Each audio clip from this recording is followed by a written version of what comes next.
So I've been spending some time truly trying to figure out something new and important about the concept of discipline. And that's particularly difficult and present to me as a parent. As you might imagine with anyone, do you have any other children? Is this the first? All right, yeah. Well, back in my baby years, it wasn't so much about discipline. All we needed to do was to show her that she could trust us, that what her needs were would be met, right? And then she reached the terrible twos, as they call it. Everybody seems to have heard of that, which is when she starts to express her will. And her will is often at odds with mine. And we call that terrible. Then as she turns 3, which is what she is now, we call that, and you may not have heard this term, the three-nager years, where it seems like, the emo teenager has come down upon the child and her emotions are so big, and what do we do with that?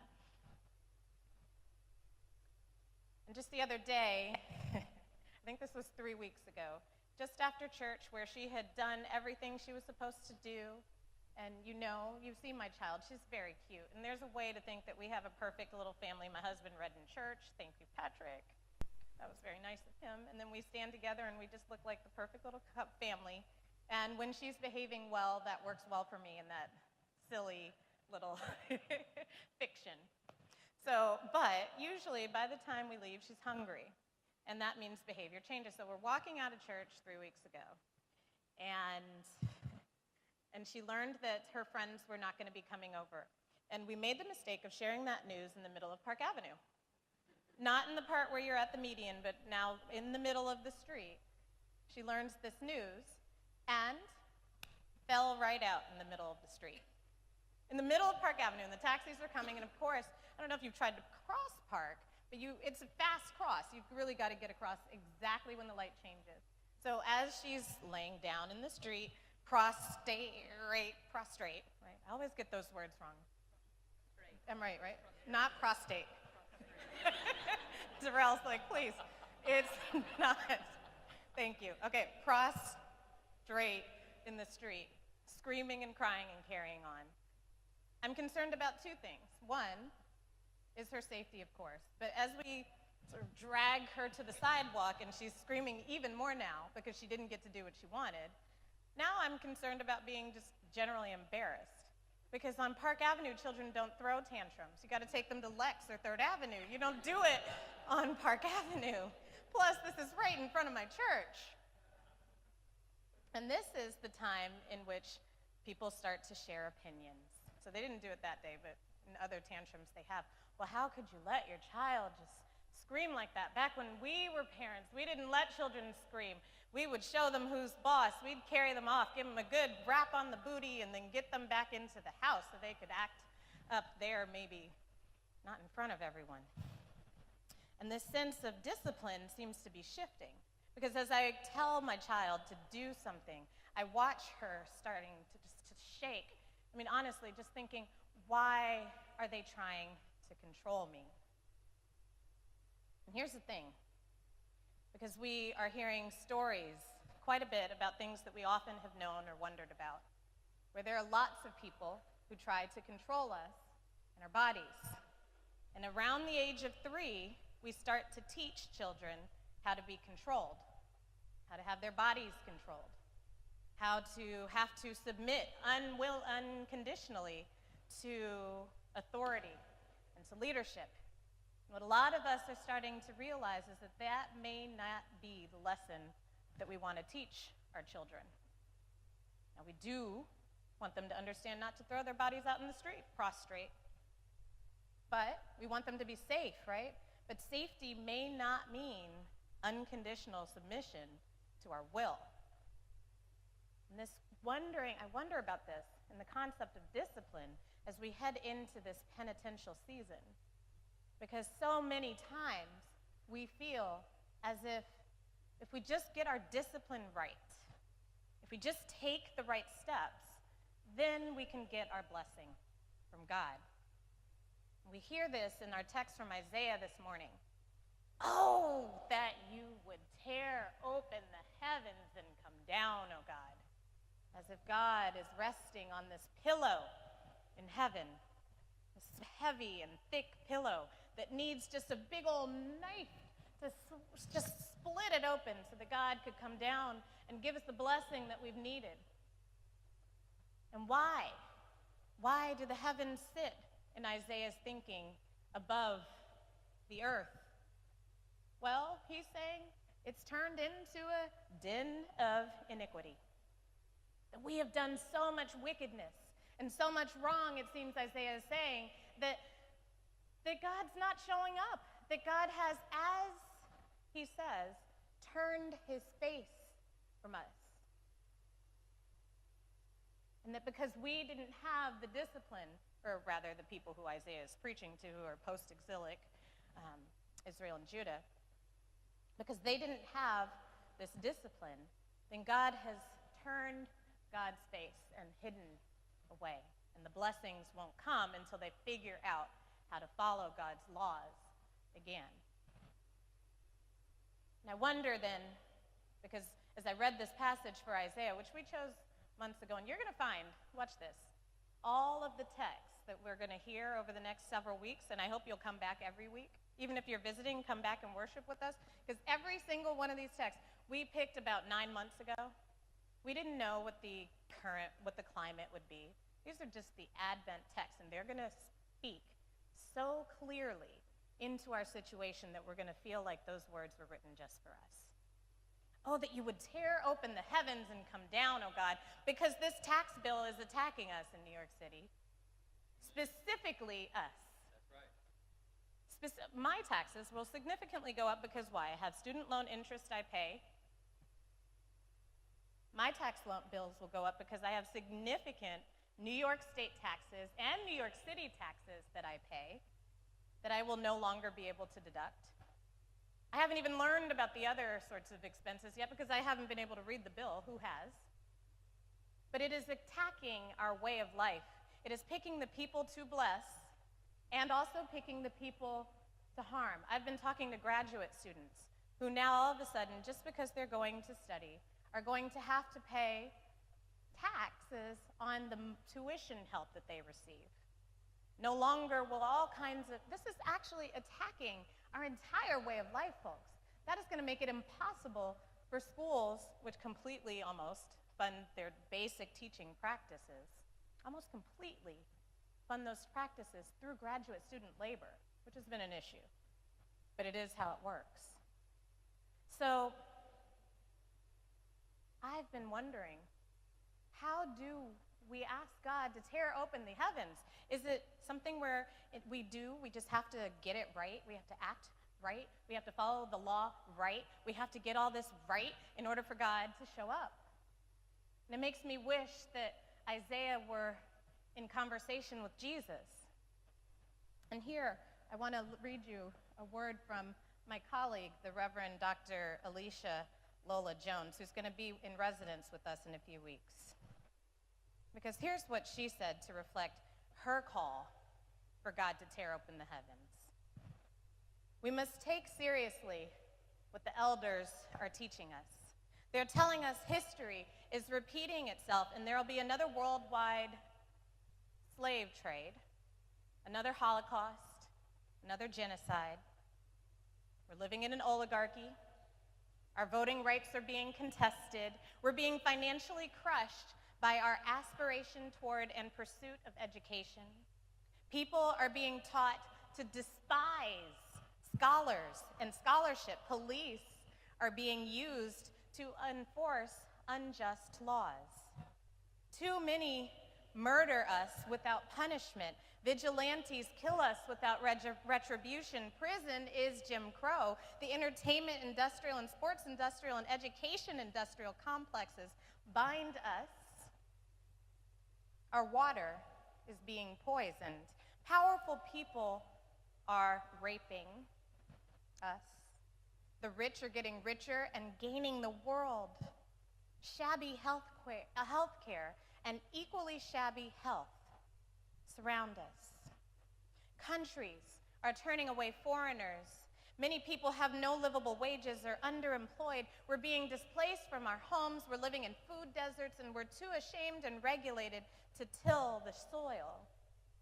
Our search for reproductive health and healthy sexual behavior is stigmatized. Our food is filled with chemicals.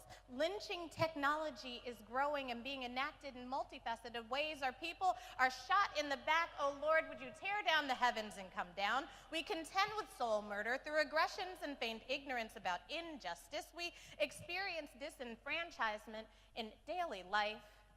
In an age of planes and trains and automobiles, we're literally building a wall to keep neighbors and indigenous people out of our country. We're enlisting a militia that is complicit in our demise. And right now, we're being sold into slavery industries, from sex work to organ harvesting to mining to mass production of $800 to $1,000 cell phones and cotton underwear. People are fearful of creating sanctuary for refugees. We blame the victims, and then the victims accept the blame. Allies are so swaddled in their niceness and their liberalism and their goodness, and so numbed by reality TV aesthetic, so much in disbelief at human evil's capacity, that they'd rather say history didn't happen. Desensitized, they're watching us being rounded up and executed. It's open season, and do not utter a word, and they don't make any moves. Again, she says, if you're unwilling to take a risk and lay down your life, stop calling yourself an ally. Without sacrifice or confrontation with terror, you are a contemplative, emotional, and conversant spectator. And here's the gag, she says. You may be thinking we're far too advanced and civilized to be enslaved. Well, our African ancestors were too advanced and civilized as well when the Atlantic slave trade was launched. And if you didn't make this connection to the past, then no matter what your color, your white supremacy brainwashing is complete. End quote. Oh, that you would tear open the heavens and come down, oh God. Because we can hear this word and feel it too harsh. And see how that allyship of actual and true sacrifice hasn't happened. And we may feel like, well, maybe if we just start praying hard enough, we'll do what the prophet asks. And we say, come down, oh God, because we need you. Fix this mess we've made. Come down, oh God, because we can't handle it without you. But it continues, and it seems to get worse. We might want to echo the sentiments of the prophets, like Isaiah, who claim essentially that thanks to our iniquity, that God isn't around anymore, that he's turned his face from us. And this kind of God is always a he, by the way. And this God is, as a commenter wrote, saying a powerful no in order to prepare us for a yes to come. And here's how this ties into discipline. Since the God who watched for as long as God could before turning away in this concept, that God saw so much that we had done wrong. And in case we want that God to come back, we need to learn to do things right, so that the God will look back on us and decide, okay, I'll show back up again. But like I said, what if the prophet Isaiah, who kind of presents this view of God, had been in conversation with Jesus at time? Jesus, who knew very well of people's inclination to think that way about God. Because there's another way of seeing this. It's and I don't present this either as how we should, but I think a lot of us fall into either of these camps. Many of us think about the God who's turned away as one. And then a lot of others of us think about the you can run but you can't hide God. And this vision of God is one in which if no matter where we go, God will follow us, which sounds good to start. But then it's almost like you're in a horror film where you're running really fast and God is trying to catch you. And this sense of the inner versus outer life. is, I think, another question and another problem we have with the lack of self-discipline that we've been able to develop. And if you can't run, you can't hide from God, is your sense of who God is, then it seems as if you're worried about God's judgment in a way that you might be able to earn God's grace. And let's see, where are the props here? Because I wanted to give you an example of how we breed this. Oh, here we go. Breed this into children.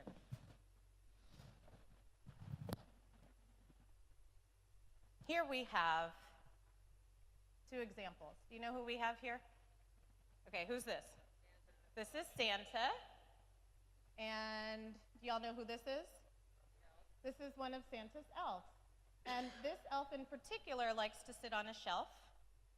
And do you know what they do?